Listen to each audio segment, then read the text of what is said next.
Welcome back to One Piece Anime Review episode 215. This I'm reviewing the 992nd episode of the anime, Desire to Become Oden, Yamato's Dream. This steps in pretty much the rest of chapter 984, pages 6 through 17.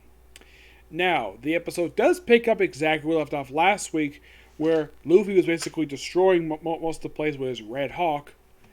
And, of course, then we cut to the other side of the collapsed area where we see that page 1 is, he is there wondering where the heck Luffy is because his sister, actually he's not worried about Luffy, he's worried about Yamato.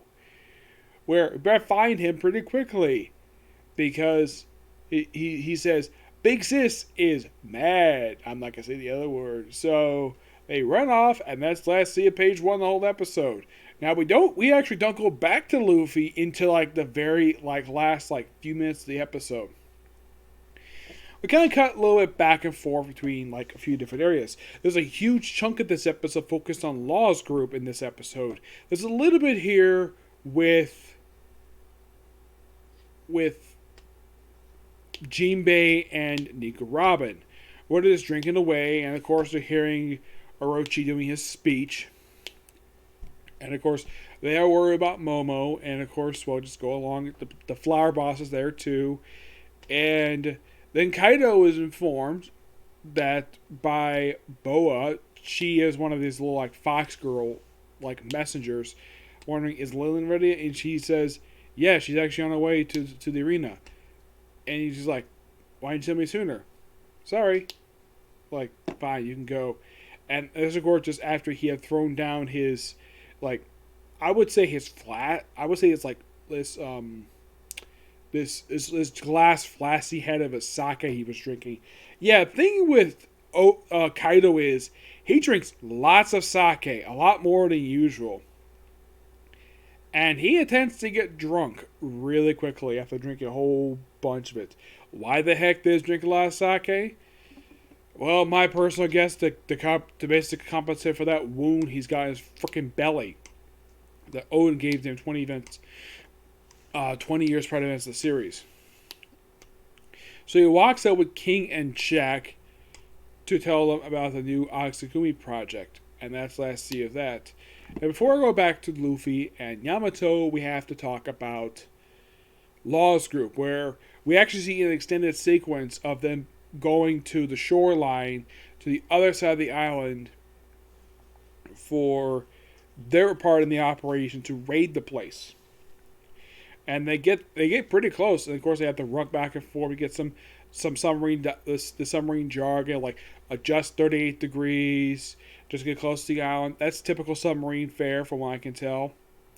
And then they get close to the island. Of course, they surface, and then Law has basically all the samurai there, where he uses his room ability to transport him and the samurai, with the exception of Kinemon, to the shoreline. Of course, Kinemon and Denzo are off doing their own thing. This is basically the rest of the group. And they get there, and of course, they had noticed when they surface that there's snowing on the other side.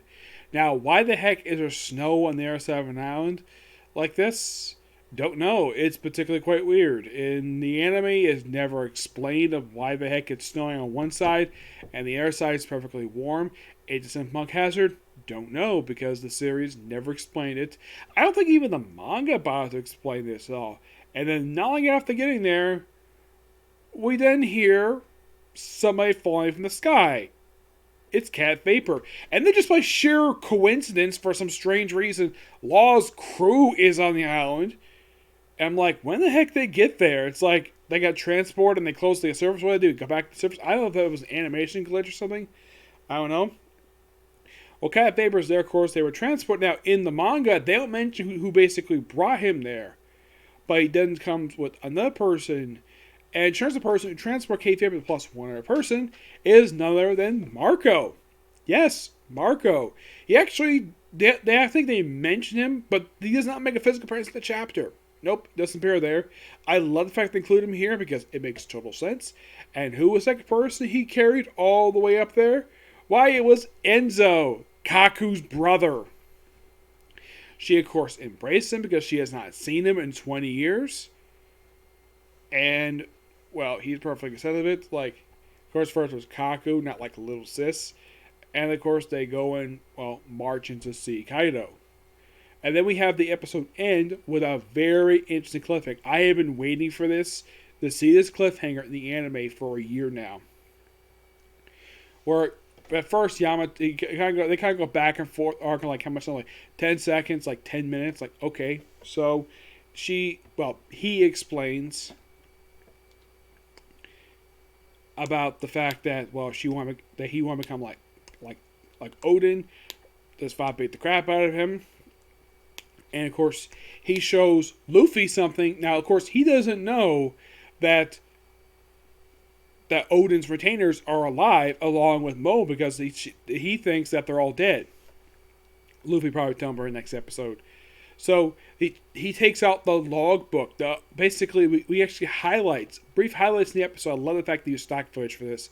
All the stuff we saw in the flashback portion of this arc where we actually see Kaido's, is the tales of Oden. Which, I love this stuff. This was amazing.